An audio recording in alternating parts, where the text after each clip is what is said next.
ఏది అయినా ట్రై చెయ్యి ఆచి చికెన్ మసాలా. ఆచి చికెన్ మసాలా. దేశీయ స్టాక్ మార్కెట్లు ఇవాళ లాభాల్లో ప్రారంభమయ్యాయి. ఇవాళ ఇరాన్ అమెరికాల మధ్య శాంతి చర్చలు కొనసాగుతాయన్న ఆశల్లో మార్కెట్ పాజిటివ్ గా రియాక్ట్ అవుతోంది. అయితే చర్చలకు ఇరాన్ రావడం లేదని స్పష్టం చేసిన ట్రంప్ చర్చలు జరుగుతాయని తెలపడంతో పాజిటివ్ గా కొనసాగుతోంది. అయితే కాల్పుల విరమణ ఒప్పందానికి రేపటితో గడువు ముగుస్తుంది.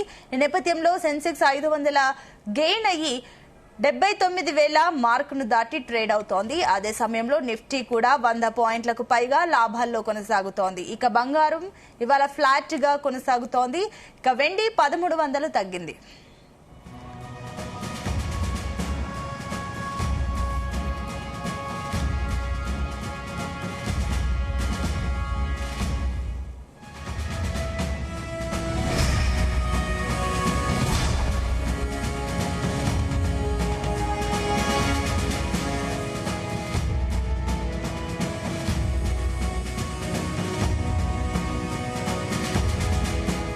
ఇదే అంశానికి సంబంధించి మనకు మరిన్ని వివరాలు అందించడానికి సీనియర్ స్టాక్ మార్కెట్ అనలిస్ట్ అదేవిధంగా ఫైనాన్షియల్ ఎక్స్పర్ట్ జీవి సత్యనారాయణ గారు అందిస్తారు. సత్యనారాయణ గారు, గుడ్ మార్నింగ్ అండి.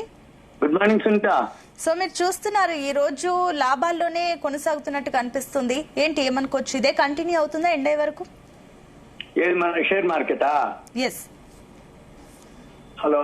ఎస్ చెప్పండి సత్యనారాయణ గారు. రైట్, మన షేర్ మార్కెట్ పాజిటివ్ లోనే ఉంది. ఇప్పుడు 506 పాయింట్లు 505 పాయింట్లు ప్లస్ లో ట్రేడ్ అవుతుంది. ఎందుకు అంటే ఇవాళ మంగళవారం వీక్లీ సెటిల్మెంట్ ఎక్స్పైరీ ఉంది. మళ్ళీ నెక్స్ట్ వీక్ వచ్చేటప్పటికి మంత్లీ ఎక్స్పైరీ ఉంటుంది. ఇదంతా కొంచెం షార్ట్ కవరింగ్ కిందకి రావచ్చు. ఎందుకంటే వరల్డ్ మార్కెట్లు అన్ని మామూలుగానే ఉన్నాయి. నిన్న రాత్రి యూరోపియన్ మార్కెట్లు మైనస్ లోనే క్లోజ్ అయినాయి. అమెరికా మార్కెట్లు కూడా మామూలుగానే క్లోజ్ అయినాయి. ఏషియన్ మార్కెట్లు కూడా మామూలుగానే రన్ అవుతుంది. కానీ మన మార్కెట్లు మాత్రం 506 పాయింట్లు ఇప్పుడు ప్లస్ లో ట్రేడ్ అవుతుంది. ఏవైతే బిఎస్సి సెన్సెక్స్ 30లో 28 ప్లస్ లోనే ట్రేడ్ అవుతున్నాయి. కానీ ఇది మరి మధ్యాహ్నానికి అంటే ప్రాఫిట్ బుకింగ్ కూడా జరగవచ్చు. అంటే నిన్న కూడా ఇలానే జరిగింది. మళ్ళీ ఎండ్కి వచ్చేటప్పటికి ఓవరాల్ గా ఏమీ లేదు, ఫ్లాట్ గా క్లోజ్ చేయడం జరిగింది. అందుకని మనం ఏం చూడాలంటే ఆ అడ్జస్ట్మెంట్లు ఇవన్నీ ఎలా ఉంటుందంటే ఈ వీక్లీ ఎక్స్పైరీ అప్పుడు అంటే ఒక ఉదయానికి మధ్యాహ్నానికి ఈవినింగ్ కి డిఫరెన్స్ ఉంటుంది. అయితే మనం చూడవలసింది ఏంటంటే నిన్న పాజిటివ్ లో ఓపెన్ కావడానికి వరల్డ్ మార్కెట్లు, రెండోది మండే, ఇంకోటి ఏంది చర్చలు అయితే అనేది ఒకటి. ఇప్పుడు కూడా అదే ఉంది. అయితే ఇస్లామాబాద్ లో పాకిస్తాన్ అంటే కంట్రీలో ఇస్లామాబాద్ లో చర్చలు అవుతాయి అనేది వార్త. అయితే ఇవాళ మంగళవారం స్టార్ట్ అవుతుంది. ఈ టెహ్రాన్ వాళ్ళు, ఇరాన్ వాళ్ళు రావట్లేదు అనేది ఉంది. అయితే పాకిస్తాన్ వాళ్ళు ఏమంటారు, ఇస్లామాబాద్ కు టెహ్రాన్ వాళ్ళు వచ్చే అవకాశాలు ఉన్నాయి అని ఆశాభావం వ్యక్తపరచడం. ఈ రోజు చర్చలు ఏదైతే ఉందో అది రేపటి వరకు వాయిదా అనమాట. అంటే రేపటి వరకు అయిపోవాలి ఆ చర్చలు. మరి రేపటి వరకు ఆ చర్చలు ఎంతవరకు జరుగుతాయి, ఏం జరుగుతాయి అనే దాన్ని బట్టి మళ్ళీ మన మార్కెట్లు పాజిటివ్ ఆ నెగిటివ్. అయితే మన మార్కెట్లకు మెయిన్ ఏంటిదంటే బోర్డు మీటింగ్ రిజల్ట్స్ ఏవైతే ఉన్నాయో వాటిని బేస్ చేసుకుంటుంది. రెండోది మన ఎకానమీ స్ట్రాంగ్ ఉంది అని చెప్పేసి, మనది జీడిపి కూడా బాగుంటుంది అని చెప్పేసి ఒక నివేదిక రావడం జరిగింది. దాంతో మన మార్కెట్లు కొంచెం పాజిటివ్ లోకి ట్రేడ్ అవడం జరుగుతుంది. అయితే ఇది ఎంతవరకు నిలబడుతుంది ఏంటిది అనేది తాత్కాలికం అనమాట. అంటే ఒకవేళ పడ్డా మన మార్కెట్లు ఓవరాల్ గా పాజిటివ్ లోనే ఉంటాయి, ఓవరాల్ గా పెరిగే అవకాశాలే ఎక్కువ ఉంటాయి అనమాట. అంటే ఇప్పటి వరకు జరుగుతున్నదండి. అంటే తగ్గేటప్పుడు కొంచెం తగ్గుతున్నా, ఓవరాల్ మళ్ళీ పెరిగేటప్పుడు బాగా పెరుగుతుంది అనేది అనమాట. అయితే ఇప్పుడు ఈ ట్రంప్ ఏమంటుండ్రు, రేపటి వరకు కనుక ఏదైనా కాకపోతే మేము యుద్ధం చేస్తాం అన్నట్టుగా అనటం జరిగింది. అయితే వీళ్ళు ఇరాన్ వాళ్ళు కూడా మేము కూడా రెడీగానే ఉన్నాం, మీరు బెదిరించినంత మాత్రాన్ని మేము బెదరమని వాళ్ళు కూడా చెప్పడం జరిగింది. ఇవన్నీ ఏం జరుగుతాయి, ఎలా జరుగుతాయి అనేది మనం ఇక రాబోయే రోజుల్లో చూడాలి. రేపు ఇవాళ చర్చలు మరి అయితాయా కావా అంటే వాళ్ళు రానంటున్నారు ఇరాన్ వాళ్ళు. ఎందుకు అంటే మాతోటి ఒప్పందం చేసుకున్నారు, మళ్ళీ లెబనాన్ మీద ఇజ్రాయెల్ వాళ్ళు దాడి చేశారు కాబట్టి మేము హర్ముజ్ జల్సన్ మూయడం జరిగింది. అమెరికా దిగ్బంధనం నుంచి వైదొలగాలి, అప్పుడే మేము ఇరాన్ అంటే చర్చలకు వస్తామని మా తరఫున అని వాళ్ళు అనడం జరుగుతుంది. వాళ్ళు మొదటి నుంచి కూడా అనడం ఏమిటి అంటే అణ్వాయుధాలు అప్పచెప్పాలనేది ట్రంప్. వీళ్ళేంటిది అణ్వాయుధాలు హర్ముజ్ జల్సన్ది మా అధీనంలో ఉండాలనేది. అవి ఏం జరుగుతాయి, ఎలా జరుగుతాయి, ఆ చర్చలు ఎంతవరకు ఏంటిది అనేది మనము చూడాలి. ఇప్పుడు 22, 31 53వ రోజుకి యుద్ధం అంటే మొదలై ఇప్పుడు మళ్ళీ రేపు బుధవారానికి మళ్ళీ ఏం వార్త వస్తుందో చూడాలి. దాంతో మళ్ళీ వాళ్ళు ఏం డెసిషన్ తీసుకుంటారు ట్రంప్ అనేది చూడాలి. దాన్ని బట్టి ఇప్పుడు మళ్ళీ మన మార్కెట్లు అయితే పాజిటివ్ లోనే ఉన్నాయి. 550 పాయింట్లు ఇప్పుడు అంటే మనం మాట్లాడుతున్నంత సేపట్లోనే ఒక 50 పాయింట్లు మళ్ళీ పెరగడం జరిగింది. ఓవరాల్ గా పాజిటివ్ లోనే ఇప్పుడైతే కనబడుతుంది. ఇప్పుడు 29 కంపెనీలు 30 బిఎస్సిలో ఏవైతే ఉంటాయో ఆ 29 ప్లస్ లోనే ఉన్నాయి. ఇక ఎన్ఎస్సిలో 51లో 45 ప్లస్ 6 మైనస్ లో ఉన్నాయి. ఇకపోతే ఓవరాల్ గా అన్ని అంటే ఇప్పుడు నిఫ్టీ 50 147 పాయింట్లు plus, BSc Sensex 547 plus, Nifty 500 167 plus, Nifty bank వచ్చి 617 పాయింట్లు ప్లస్ లో ఉంది. నిఫ్టీ ఐటీనే కొంచెం మరి అంటే 30 పాయింట్ల తోటి ప్లస్ లో జరుగుతుంది. నిఫ్టీ మిడ్ క్యాప్ 130, నిఫ్టీ అంటే బిఎస్సి బ్యాంక్ ఎక్స్ కూడా బాగా పెరగడం జరిగింది 730 పాయింట్లు. ఇక నిఫ్టీ 200 97 పాయింట్లు, ఇలా నిఫ్టీ 100 అన్ని కూడా ఓవరాల్ గా అన్ని కూడా పాజిటివ్ లోనే ట్రేడ్ అవుతున్నాయి. అయితే ఇవి ఇలానే కంటిన్యూ అయితాయా లేకపోతే మళ్ళీ 12:30కి యూరోపియన్ మార్కెట్ లో స్టార్ట్ అవుతాయి. యూరోపియన్ మార్కెట్ లో స్టార్ట్ అయినాక మళ్ళీ దీన్ని బట్టి సాయంత్రం మనకి 3:30 లోపల 2:30-2:30 నుంచి ఈ రోజు రాత్రికి అమెరికా మార్కెట్ లో ఎలా ట్రేడ్ అవుతాయి అనేది ఫోర్కాస్ట్ ఉంటుంది.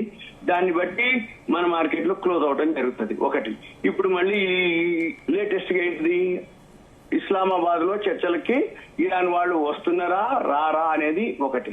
మరి ఎప్పుడు మొదలైతే ఏంటిది ఈ 3:30 లోపల వాళ్ళు రావటం కానీ చర్చలు మొదలవుతున్నాయని కానీ ఏదైనా పాజిటివ్ న్యూస్ వస్తుందో మార్కెట్ ఉండొచ్చు. అలానే లేదు మళ్ళీ వాళ్ళు చర్చలకు రావట్లేదంటే మరి పోస్ట్ పోన్ అయితే మరి ఏం జరుగుద్ది అనేది మళ్ళీ నెక్స్ట్ అన్నమాట. ఇది దీని వర్షన్. ఇకపోతే మనకి మామూలుగా ఏది కమోడిటీస్కి వచ్చేటప్పటికి అవి ఎలా ఉన్నాయంటే అవన్నీ ఫ్లాట్ గానే ఉన్నాయి. అవేం పెద్దగా మూవ్మెంట్ లేవు. ప్రజెంట్ ఏదైతే మన గోల్డ్ అనుకోండి, సిల్వర్ అనుకోండి, బ్రెంట్ ఆయిల్ అనుకోండి, ఇవన్నీ కూడా మామూలుగానే ఉంది. ఇప్పుడు బ్రెంట్ ఆయిల్ ఉంది అక్కడే ఉంది అంటే 0.67% మైనస్ లో ఉంది. తర్వాత గోల్డ్ కూడా అక్కడే ఉంది 0.37 మైనస్ లోనే ఉంది. సిల్వర్ 1.5% మైనస్ లోనే ట్రేడ్ అవుతున్నాయి. ఇప్పుడు ఓవరాల్ గా ఏంటిదంటే ఒక 1200 రూపాయలు 1300 సిల్వర్ మైనస్ లో ఉంది. ఒక 200 రూపాయలు గోల్డ్ మైనస్ లోనే ఉంది. అంటే క్రూడ్ ఆయిల్ మైనస్ లోనే ఉంది, గోల్డ్ సిల్వర్ కూడా మైనస్ లోనే ఉంది.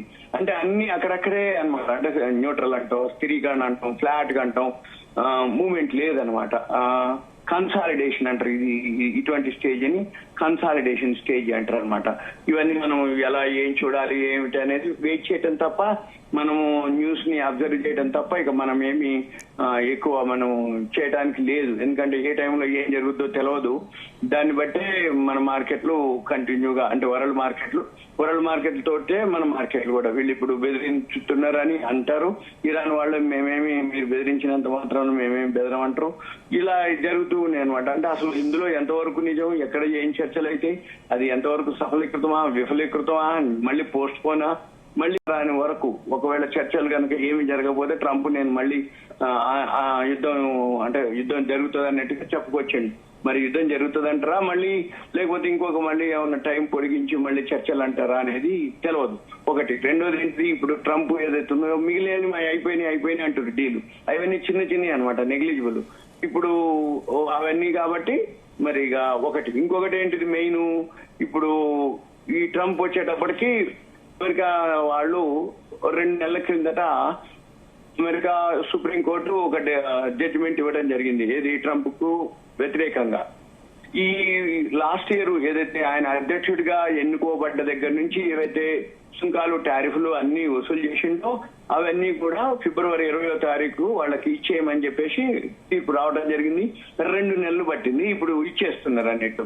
అంటే అమెరికాకి ఏదైతే ఉందో ఎకానమీ ఇప్పటి వరకు కలెక్ట్ చేసింది ఏదైతే వాళ్ళ దగ్గర ఫండ్ ఉందో 15 లక్షల కోట్ల రూపాయలు ఇప్పుడు ఇవాళ నుంచి ఇవ్వటం మొదలుపెట్టారు. అంటే 2 నెలలు సుప్రీంకోర్టు తీర్పు వచ్చిన తర్వాత 2 నెలల తర్వాత వాళ్ళందరికీ మళ్ళీ పేమెంట్ చేస్తారు. అంటే ఏమవుతుంది, ఒకటి యుద్ధం చేసి అమెరికా అంతా ఆర్థిక వ్యవస్థ చిన్నభిన్నం అవటం, ఇన్ఫ్లేషన్ పెరగటం, మళ్ళీ ఇప్పుడు అమెరికాలో ఏదైతే 15 లక్షల కోట్లు ఇప్పుడు ఎవరెవరైతే సుంకాలు టారిఫ్లు కలెక్ట్ చేశారో వాళ్ళందరికీ రిటర్న్ పే చేస్తారు ఇప్పుడు. అంటే దాంతో ఏమైతుంది, అమెరికా ఏ స్థితిలో ఉంది, ఏ విధంగా ఉంది, వాళ్ళ యొక్క ఎకానమీ ఎంత ఉంది అనేది ప్రపంచ దేశాలు అన్నమాట. ఒక్క అమెరికా ఇరానే కాదు, ప్రపంచ దేశాలు అన్ని కూడా ఈ క్రూడ్ ఆయిల్, న్యాచురల్ గ్యాస్ తోటి మామూలుగా ఉండే సిచ్యువేషన్. రాబోయే రోజుల్లో అమెరికా, ఇరాన్ ఇన్ఫ్లేషన్ బాగా పెరుగుతాయి. మిగిలిన దేశాలు ఈ ఎఫెక్ట్ తోటి ఇవి కూడా బాగా పెరిగే అవకాశాలు ఉన్నాయి. ఎందుకంటే ఇది తెలవకుండానే ఆర్థిక మాంద్యంలోకి వెళ్ళిపోతుంది. మళ్ళీ తెలవకుండానే అంటే ఎకానమీలు అన్ని కూడా స్లో డౌన్ అయిపోవటాలు, ఏ దేశపు కరెన్సీ కూడా స్ట్రాంగ్ ఉండే అవకాశాలు లేవు. ఏ దేశపు కరెన్సీ కూడా ఆల్ టైమ్ లోకి రావడం జరుగుతుంది. దాంతో పాటు బంగారం నిల్వలు ఎవరైతే దేశాల్లో ఉన్నాయో వాళ్ళందరూ అమ్ముకోవటం మొదలు పెడతారు. ఆల్రెడీ ఇప్పుడు మొన్న టర్కీ పాతనేమో కొత్త పేరు వచ్చి తుర్కియా. ఈ తుర్కియా వాళ్ళు కూడా 67,000 కోట్లకు ఇవ్వడం జరిగింది. మళ్ళీ ఇప్పుడు పోలాండ్ వాళ్ళు లైన్ లో ఉన్నారు అమ్మటానికి, రష్యా వాళ్ళు ఉన్నారు అమ్మటానికి. ఇవి అనౌన్స్ అవుతున్నటువంటి దేశాలు అమ్మకానికి కాదు. ఇంకా రాబోయే రోజుల్లో ఇంకా చిన్న దేశాలు ఇలానే కనుక ఉంటే ఆటోమేటిక్ గా ఏ దేశాలు ఎంతెంత అమ్ముతారు అనేది గోల్డ్ బయటకు వచ్చేస్తుంది. ఆటోమేటిక్ గా అప్పుడు గోల్డ్, సిల్వర్ ఫాలో అయ్యే అవకాశాలే ఎక్కువ కనబడుతున్నాయి. ప్రపంచ దేశాలన్నీ ఆర్థిక మాంద్యాల్లో కనుక వెళ్ళిపోతే ఎకానమీలు అంటే ఒక్కొక్కసారి ఒక్కొక్క టైప్ లో జరుగుతూ ఉంటుంది. కరోనా టైప్ లో ఒక టైప్ లో ఎకానమీస్ అన్ని పోతే మధ్యలో ఒక 3-4 ఏళ్లు అంటే కరోనా తర్వాత బాగా మళ్ళీ కోరుకోవటం, కరోనాకు వ్యాక్సిన్ రావటం, ప్రపంచ దేశాలన్నీ మళ్ళీ ఆ ఆర్థిక వ్యవస్థలు పుంజుకోవటం, దాంతో గోల్డ్, సిల్వర్ బాగా పెరగటం. ఒక్కసారిగా మళ్ళీ ఎప్పుడైతే ట్రంప్ అధ్యక్షుడిగా రావడం జరిగిందో అప్పటి నుంచి మళ్ళీ సీన్ అంతా రివర్స్ అవ్వటం, కథంతా మారిపోవటం, సుంకాలు, టారిఫ్లు ప్రతిరోజు ఏదో ఒక ఇష్యూ తోటి 2026 ఇప్పుడు ఏప్రిల్ 21, 2025 మొత్తం 2024 డిసెంబర్ లో ఆయన అధ్యక్షుడు. అంటే సుమారుగా 1 సంవత్సరం మీద 6 నెలల నుంచి ఇదే పని, సుంకాలు, టారిఫ్లు, లేకపోతే యుద్ధాలు, లేకపోతే వార్నింగులు. వీటితోటి ఇప్పుడు ప్రతి వాళ్ళు అంటే అమెరికాలో కూడా వ్యతిరేకంగా ఉన్నారు, ప్రపంచ దేశాలన్నీ వ్యతిరేకంగా ఉన్నాయి. సుప్రీంకోర్టు చెప్పినా ఆయన వినటం లేదు. మళ్ళీ ఇప్పుడు ఇదే కాదు, ఇది ఈ జలసంధి హర్ముజ్ అయిపోతలేదు, మళ్ళీ మలక్కా జలసంధి ఉంది, ఇంకా జలసంధి ఉంది. మళ్ళీ ఇవే కాదు, మళ్ళీ ఆయన ఏమంటుండు క్యూబా అంటుండు. అంటే ఇవన్నీ మరి ఏం జరుగుతాయి, ఎక్కడ ఆగిపోతుంది? ఇది జరిగింది అనగానే ఇంకేమి కాదు, మళ్ళీ ఇంకో దగ్గరికి మళ్ళీ ఇంకో ఆయన ఊపుకునేది ఏం లేదు, మళ్ళీ ఇంకో దగ్గర ఇంకో ఇష్యూ జరుగుతుంది. అందుకని ఇక ఎన్నాళ్ళు ఏంటిదనేది. కాకపోతే ఎవరైతే షేర్ మార్కెట్ లో కానీ, గోల్డ్ కానీ, సిల్వర్ కానీ ఇన్వెస్ట్ చేస్తా అంటే చేసుకోవచ్చు. కానీ ఓవరాల్ గా ట్రంప్ అధ్యక్ష పదవి అయిపోయేంత వరకు, ఆ కాలం అయిపోయేంత వరకు వెయిట్ చేయగలగాలి. రైట్, థ్యాంక్ యూ అండి సత్యనారాయణ గారు.